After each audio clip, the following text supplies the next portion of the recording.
तू ये कोती कोची तू टंका चोरी करे पाटे कछ कथा मारी मारी गला मा मु ताकु निचे रेड हैंडेड धरछ गुड आईपीएस कोर्स चोरी करतला आज मुते चिन्हबो गुड आईपीएस को चोरी करबडा ते भय करबे एबे मु पुलिस छु फोन करछ तो बस्ता जब संखाती कर देबी ते मु कर करछ सत कहछ कोन पाई तू एमिति काम करलु कहीं मो विश्वास को भांगी देलु या पूर्व लक्ष लक्ष टका तो आखि सामने रुहे तू दिने पे तो मारिनु आज तो एमिति की परिस्थिति बोलना जे तू बाध्य होई चोरी करलो से समिति मारी मारी कर ममा को हाजत भुते पूरी पुलिस से मट बसे दिले सब सत कथरा फक फक बांधी कर पके टोटल स्टाफ को कभी चोड़ तो पड़े चढ़े ले पानी कर पिटिबे यो भक्त सब चोड़ कर देबे पागो कर देबे देखो ते नीत अवस्था करिबे जीवने केबे भी चोरी ना धरिबनी नाइ मुनि नाइ से भी करनी मा जबन टका चोरी के पछे निश्चय किछि कारण अछि हमु से कारण जानिबा निहाते दरकार क्रिमिनल पकड़िस कारण न थाइ ना ममा चोरी करबा त गुड अभ्यास है से वांटू दागो जो किछ बात रे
चोरी कहती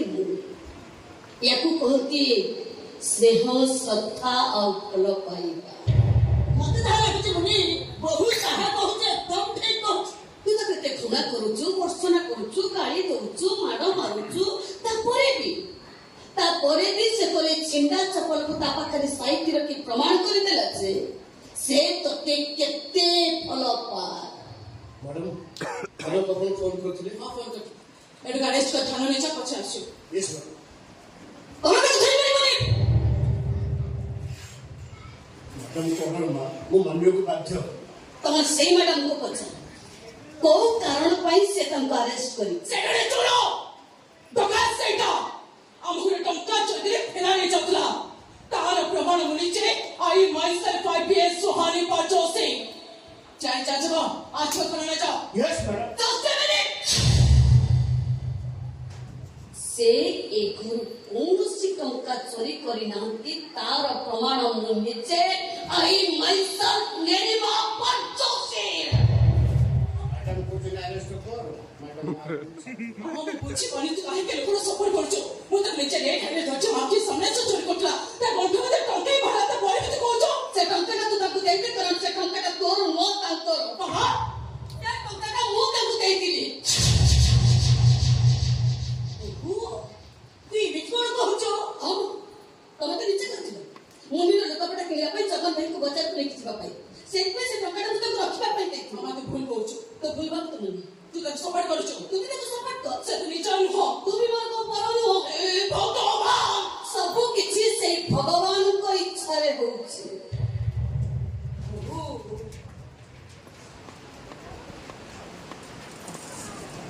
ମୁଁ ଜାଣିଛି ତୁ ମିଛ କହୁଛୁ ସେ ଟଙ୍କା ତୁ ତାକୁ ଦେଇନୁ ସେ ଚୋରି କରୁଛି ହେଲେ ମୁଁ ଜାଣିପାରୁନି ଜଗନ ଟଙ୍କା ଚୋରି କରିବା ପଛରେ କାରଣ କଣ ଅଛି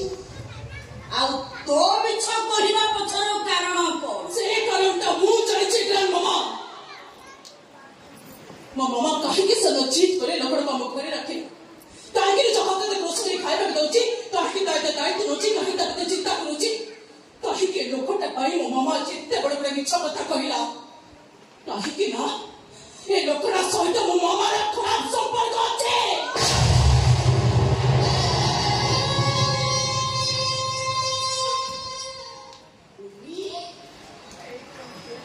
ଆଉ ସେଗୁଡ଼ା ତ ମା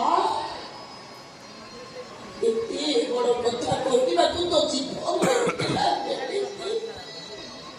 କୋଉ ସନ୍ତାନ କଣ ତା ମା ଚରିତ୍ରରେ ଦାଗ ଲଗେଇ ପାରେ ଗୋଟେ ପୁରୁଷ ସହିତ ଗୋଟେ ନାରୀର ସେତିକି ନିବିଡ଼ ସମ୍ପର୍କ ନଥିଲେ ସେ କାହିଁକି ତାପରେ ଏତେ ବଡ଼ ମିଛ କଥା କହିବା ତମେ ମତେ ବୁଝେଇ ଦରକାର ମାମା ଗୋଟେ ସାଂଘାତିକ ନାରୀକୁ ବଞ୍ଚାଇବା ପାଇଁ ଚଉମା ନିଜ ଝିଅକୁ ପର କରି ଗୋଟେ ପରିଚୟ କରିପାରୁଛି ତମେ ମତେ ବୁଝେଇ ଦିଅ ଲୋକର ସହିତ ମାମାର କି ସମ୍ପର୍କ ଅଛି ତୁ ପଇସା ମନେ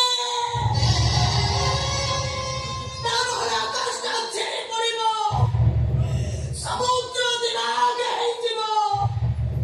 ଧରିତ୍ରୀର ସାତକୁ ଚାଲିଯିବ ଏ ଭଗବାନ ବୁଝିଛି କଣ ଶୁଣିବାକୁ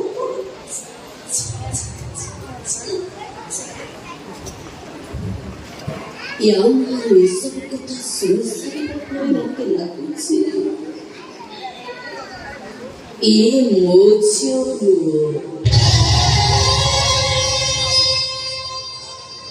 ଏ ଆଉ କାହାର ତର ୟାକୁ ମୁଁ ଜନ୍ମ ଦେଇନି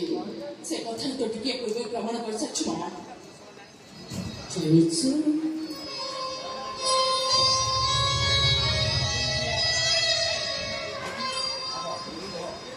ତ ବାପା ମୁଁ ତତେ ଟାଣ କରି କଥା କେବେ କହିବି ଯେତେବେଳେ ଯାହା କହୁ ମୁଁ ସବୁ ସହିଯାଏ କିନ୍ତୁ ବାପା ଝିଅ ବଡ଼ ହେଇଗଲା ପରେ IPS ଅଫିସର ହେଇଗଲା ପରେ ତା ମାଆକୁ ଏସବୁ କଥା କହିବ ଏସବୁ ଶୁଣି ସାରିବା ପରେ ମୋର ବଞ୍ଚି ରହିବାଟା ଭୁଲ ତୋର ନୁହେଁ ନା ସବୁ ଭୁଲ ମୋର ଜଗନକୁ ଏ ଘରେ ରହିବା ପାଇଁ ମୁଁ ବାଧ୍ୟ କରିଛି ଆଉ ଆଜି ମୁଁ କହୁଛି ଜଗନ ତୁ ଏ ଘର ଛାଡ଼ି ଚାଲି ଯା ଏ ଘରଟା ଭାଙ୍ଗି ଖଣ୍ଡ ଖଣ୍ଡ ହେଇଯିବା ପୂର୍ବରୁ ତୁ ଏ ଘର ଛାଡ଼ି ଚାଲି ଚାଲି ଚାଲି ଘର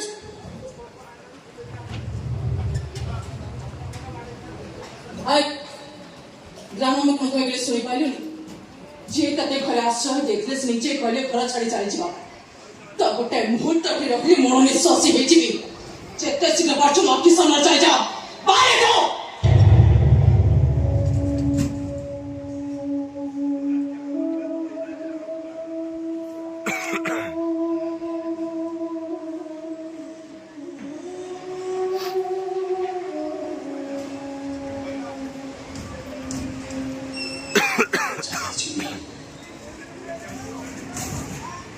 ଆଉ ଏଇ ଚୋର ମୁହଁ ତମକୁ କେବେ ବି ଦେଖେଇବିନି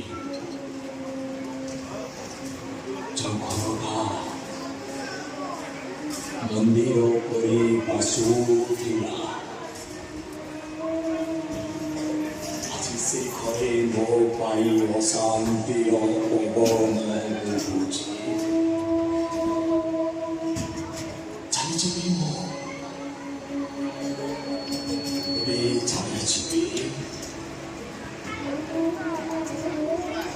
ଯିବା ଆଗରୁ ଗୋଟେ କଥା କହୁଛି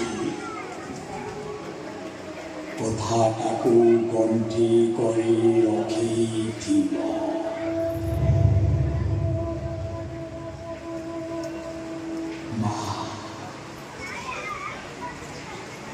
ମା'ଠାରୁ ଭଳି ପବିତ୍ର ଶବ୍ଦ ଏ ଦୁନିଆରେ ଆଉ କିଛି ନାହିଁ।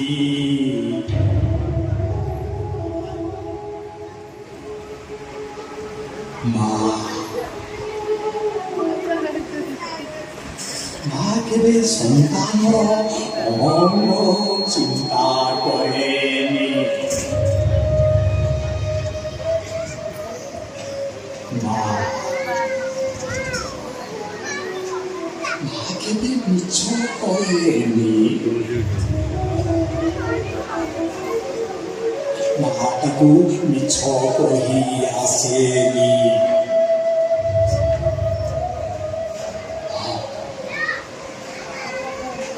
ମା ମିଛ କହେ, ମିଛ କହେ ମା। ମା'ଠାରୁ ବଡ଼ ମିଛେଇ ଏ ଦୁନିଆରେ ଆଉ କେହି ବି ନାହିଁ। ଯେତେବେଳେ ତା ଛୁଆଟା ରାହା ଧରି କାନ୍ଦୁଥାଏ, ସେତେବେଳେ ମା କହେ ଚୁପ୍ ହେଇଯାରେ ଧନ, ତତେ ଆକାଶର ଜହ୍ନ ଆଣିକି ଦେବି। ସେତେବେଳେ ମା ମିଛ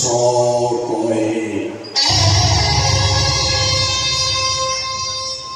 ସେତେବେଳେ ମା'ଟା ବିଛେଇ ହେଇଯାଏ। ଯେତେବେଳେ ଛୁଆଟା ମୁଖାଇ ଅଛଟ ହଉଥାଏ, ସେତେବେଳେ ମା କହେ ଖାଇଦେ, ନହେଲେ କାଉ ଆସି ତୋର ସବୁ ଖାଇବା ଖାଇଦବ। ସେତେବେଳେ ମା ମିଛ କହେ। ଯେତେବେଳେ ଛୁଆଟା ଶୁଏ ନାହିଁ, ସେତେବେଳେ ମା ମିଛରେ ଡରେଇକି କୁହେ ଶୋଇ ପଡ଼ରେ ଧନ, ନହେଲେ ତତେ ବାଇଆ ଆସି ନେଇଯିବ। ସେତେବେଳେ ମା ମିଛ କହେ। ସେତେବେଳେ ମା'ଟା ମିଛେଇ ହେଇଯାଏ। ଯେତେବେଳେ 10 ଗୁଣ୍ଡା ଖୁଆଇ ସାରିବା ପରେ ବି ମା ମିଛରେ କହୁଥାଏ 3 ଗୁଣ୍ଡା ଖାଇଛୁ, ଆଉ 2 ଗୁଣ୍ଡା ଖାଇଦେ ଲୋ ବାପା। ସେତେବେଳେ ମା ମିଛ କହେ। ସେତେବେଳେ ମା'ଟା ମିଛେଇ ହେଇଯାଏ। ଯେ ମା ମିଛରେ